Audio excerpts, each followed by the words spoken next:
আসসালামু আলাইকুম। এখন শুনবেন সংবাদ শিরোনাম। জ্বালানি স্থাপনায় হামলার জবাবে ইসরায়েলের মধ্যাঞ্চলে আঘাত হানছে ইরানের মিসাইল। সৌদি আরবে ক্ষেপণাস্ত্র হামলায় নিহত দুজনের একজন বাংলাদেশি। চট্টগ্রামের জঙ্গল সলিমপুরে অপরাধীদের অভয়ারণ্য উচ্ছেদে চলছে বিশেষ অভিযান। অংশ নিয়েছেন আইনশৃঙ্খলা বাহিনীর কয়েক হাজার সদস্য। রেশনিং এর তেলের জন্য ফিলিং স্টেশনগুলোতে রাতভর গ্রাহকদের অপেক্ষা। যশোর ও সুনামগঞ্জে অবৈধ মজুদ ৬,০০০ লিটার জ্বালানি জব্দ। কাল থেকে দেশে ১৪ স্থানে শুরু হচ্ছে ফ্যামিলি কার্ডের বিতরণ। মালিকানায় থাকবেন পরিবারের নারী প্রধানরা। পর্যায়ক্রমে দেওয়া হবে সারা দেশে। এতক্ষণ শুনছিলেন সংবাদ শিরোনাম, এখন শুনবেন বিস্তারিত। ইরান জুড়ে অব্যাহত যুক্তরাষ্ট্র ইসরায়েল যৌথ বাহিনীর অভিযান। রাজধানী তেহরান সহ বিভিন্ন শহরে চলছে মুহুর্মুহু হামলা।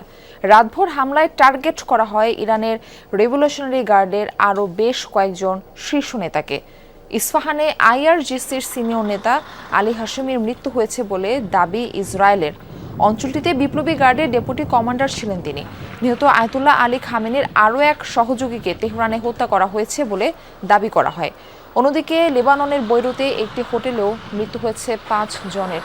এদের মধ্যে ৩ জন বিপ্লবী গার্ডের কমান্ডার।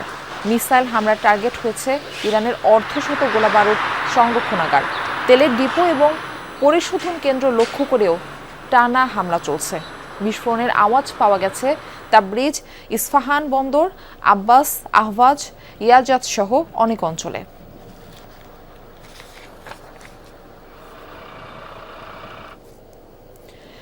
পাল্টা জবাব দিয়ে যাচ্ছে ইরানও।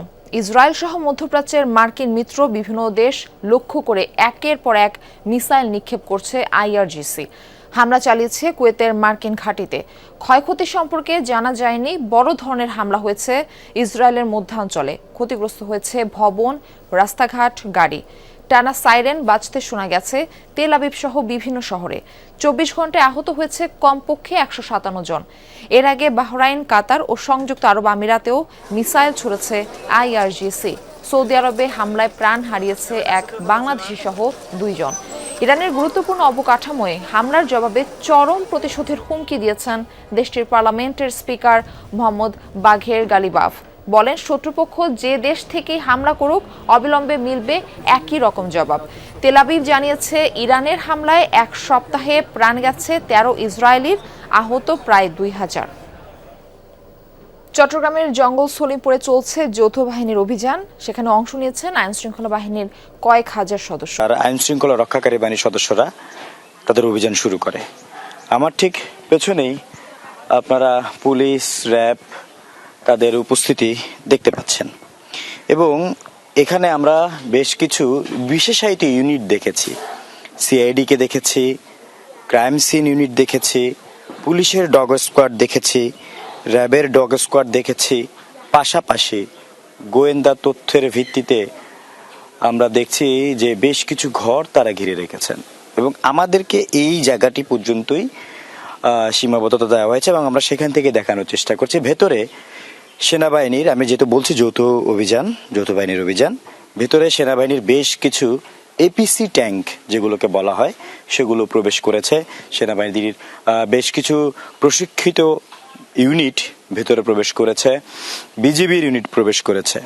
তারা কিছু ঘরকে আগে থেকে চিহ্নিত করে, যেগুলো সন্ত্রাসীদের আস্তানা হিসেবে তারা চিহ্নিত করেছে, সেখানে অভিযান পরিচালনা করবে এবং অভিযান শেষে সেখানে কোনো বিস্ফোরক দ্রব্য, অস্ত্র কোথাও মাটির মধ্যে লুকিয়ে রাখা হয়েছে কিনা সেটা তারা বের করে আনার জন্য তাদের বিশেষ প্রশিক্ষিত যে ডগ স্কোয়াড সেটিও কিন্তু তারা সাথে এনেছেন।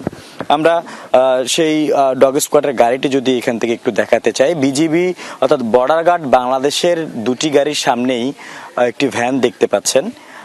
সেই ভ্যানটি হচ্ছে পুলিশের ডগ স্কোয়াড এবং এর ঠিক সামনেই আছে র্যাবের একটি ডগ স্কোয়াড। এই যে অভিযানটি, সেই অভিযানটি মূলত হচ্ছে জঙ্গল সলিমপুরকে, যেটাকে বলা হয় বাংলাদেশের মধ্যে আরেকটি দেশ, সে জঙ্গল সলিমপুরকে অপরাধ মুক্ত, সন্ত্রাস মুক্ত করার জন্য এই অভিযান।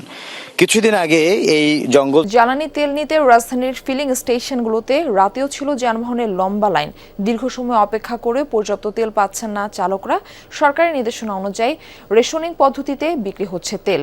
গতরাতে রাজধানীর বিভিন্ন এলাকায় পেট্রোল, অকটেন ও ডিজেল পেতে এক পাম্প থেকে আরেক পাম্পে ঘুরতে দেখা গেছে অনেকে।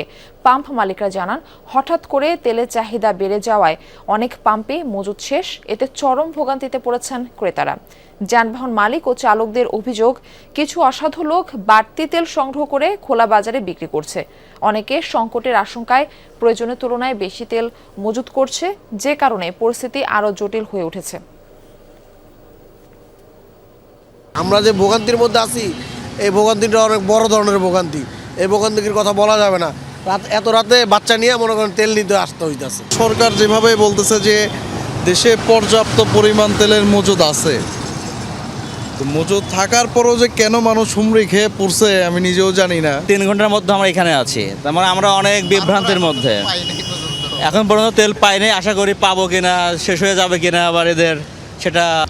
2 লিটারে তো আসলে 60 থেকে 70 কিলোই চলে, সো একদিনে বেশি আসলে চালানো যায় না। সেক্ষেত্রে আবার এসে লাইনে দাঁড়াতে হয়।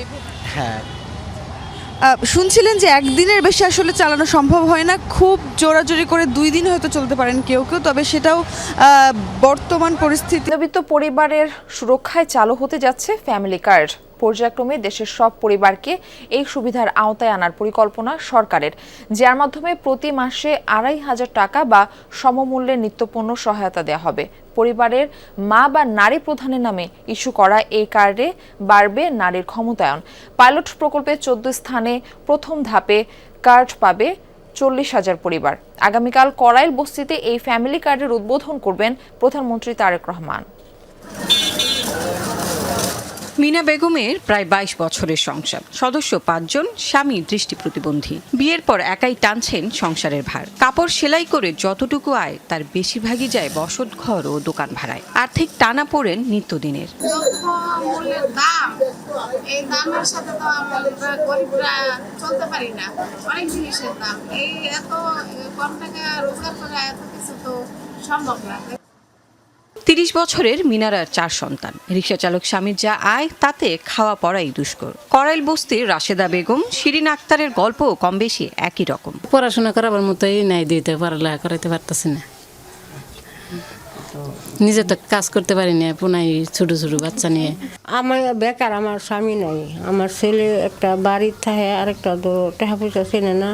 আমি খুব অনেক বিপদ আছি। 10,000 টাকার ওষুধই লাগে। ঠিক মতো এই ওষুধগুলো আনতে পারেন? আরে অনেক সময় একবার হাওয়াই। বিএনপির নির্বাচনী প্রতিশ্রুতি ছিল ফ্যামিলি কার্ড দেয়ার। সেই কর্মসূচির পরীক্ষামূলক যাত্রা শুরু হচ্ছে 10 মার্চ। করাইল বস্তিতে